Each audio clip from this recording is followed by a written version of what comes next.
ఒకప్పుడు పెన్షన్ 200 ఉండేది, ఇప్పుడు 4000 అయింది. అంటే అప్పుడు కాలానికి ఇప్పుడు కాలానికి చాలా తేడా వచ్చింది. అలాగే లాస్ట్ ఇయర్ మనకి జగన్మోహన్ రెడ్డి గారు ఉండేవారు, ఇప్పుడు చంద్రబాబు నాయుడు గారు ఉన్నారు. అప్పుడు ఆయన తిట్టుకున్నారు, ఇప్పుడు ఈయన్ని తిట్టుకుంటున్నారు. ఎందుకు తిట్టుకుంటున్నారు? జనాలకు అసలు క్లారిటీ ఉందా? అంటే ఈయన పెట్టిన పథకాలు జనాలకు నచ్చకపోవచ్చు, లేకపోతే ఆయన పెట్టిన పథకాలు జనాలకు నచ్చకపోవచ్చు. ఏదైనా కానీ మనలోనే కదా ఉంటుంది, మనమే కదా చూసుకోవాలి. అదే నేను చెప్పాలనుకున్నది ఏంటి అంటే, మనకి ఫ్రీ పథకాలు పెట్టారు కదా, ఫ్రీ పథకాలకి ఎందుకండి ఎడిట్ అవుతున్నారు?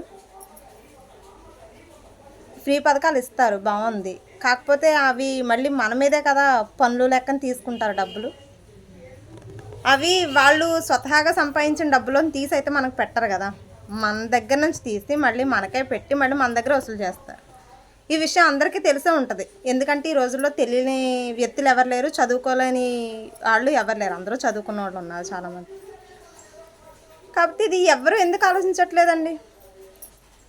పెన్షన్ 4000 ఓకే, ఎందుకంటే ఫోన్లే వాళ్ళు ఏజ్డ్ కాబట్టి వాళ్ళు 4000 తీసుకున్నారు అంటే వాళ్ళకి నెల మెయింటెనెన్స్కి సరిపోద్ది. కానీ మన పిల్లలకి 15,000 నెలకి అమ్మ ఒడి అనేసి అన్నారు. మీరు ఎందుకు వద్దంటలేదు? వద్దని చెప్పొచ్చు కదండి. గవర్నమెంట్ స్కూల్ బాగు చేయమని చెప్పొచ్చు కదా, అందులో ఎడ్యుకేషన్ మంచిగా ఇమ్మని చెప్పొచ్చు కదా, అందులో ఫుడ్ మంచిగా పెట్టమని చెప్పొచ్చు కదా. ఎవరు అది చెప్పట్లా. తర్వాత 18 సంవత్సరాల నుండి అమ్మాయికి అబ్బాయిలకి కూడా డబ్బులు వేస్తాను అనేసి అన్నారు.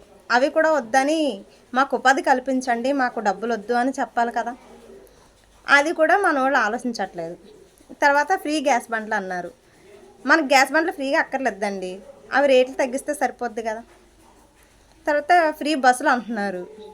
మనకి ఫ్రీ బస్సులు పెడతారు, బాగానే ఉంది. మరి ఆర్టీసీలో వర్క్ చేసే స్టాఫ్ అందరికీ మరి శాలరీస్ ఎవరు ఇస్తారు? వాళ్ళు స్వతహా సంపాదించిన డబ్బులు అయితే ఇవ్వరు కదా రాజకీయ నాయకులు. అది కూడా మనమే తీసే కదా ఇవ్వాలి వాళ్ళకి. అది వద్దని ఎవ్వరూ అనలేదు. పథకాలకి ఎడిట్ అవుతున్నారు తప్ప కానీ ఆ పథకాలు మాకొద్దు, మేము గొర్రెలం కాదు తలలోపడానికి. మాకు పథకాలు కాకుండా మేము అనుకునేది మాత్రం మాకు చేసి పెట్టండి, అన్నీ తక్కువలో ఉండాలి. ఒకప్పుడు 10 రూపాయలు పట్టుకెళ్తే చాలా చాక్లెట్లు వచ్చాయి, ఇప్పుడు 10 రూపాయలకు ఒక 5 స్టార్ చాక్లెట్ వస్తుంది. అది మనం ఎవరు ఆలోచించుకోం, ఎందుకంటే కాలం మారిపోతుంది కాబట్టి మనం కూడా మారిపోవాలి అనుకుంటున్నారు. అందరూ మారిపోతారు, డబ్బున్న వాళ్ళ మారిపోతారు, అలాగా ఏంటి బాగా లేనివాడు అలాగే ఉండిపోతాడు. కానీ మిడిల్ క్లాస్ ఉంటుంది చూసారా, అంటే మనం అన్నమాట. మనం మారం, మనం ఇలాగే ఉంటాం. అలా పైకి ఎగరలేము, ఇలా కిందని పడలేము, మధ్యలో అలా ఉంటామన్నమాట. ఏంటంటే అటు చావలేము ఇటు బ్రతకలేము అన్నట్టు. ఈ పథకాలకి ఎడిట్ అయ్యేది కూడా మనమే. మనకి వద్దు అని మనం ఎప్పుడైతే గట్టిగా చెప్తామో అప్పుడు బాగుంటుంది మన లైఫ్. ఇదైతే నేను ఎక్స్పీరియన్స్తో చెప్తున్నాను. ఏముందండి, ఈరోజు నిత్యావసర సరుకులు తగ్గిస్తే సరిపోదా? మనకి పథకాలు అవసరం అంటారా? ఎవరు ఎందుకు వద్దని చెప్పట్లేదు? వద్దని ఒక మాట చెప్పాలి కదా మీరు. మీకు ఎవరికైనా ఇది కరెక్ట్ అని అనిపిస్తే షేర్ చేయండి. ఎందుకంటే ఇది ప్రతి ఒక్కరు ఆలోచించుకోవాల్సిన విషయం. ప్రతి ఒక్కరు ఆలోచించండి, నలుగురికి తెలియాలి కూడా.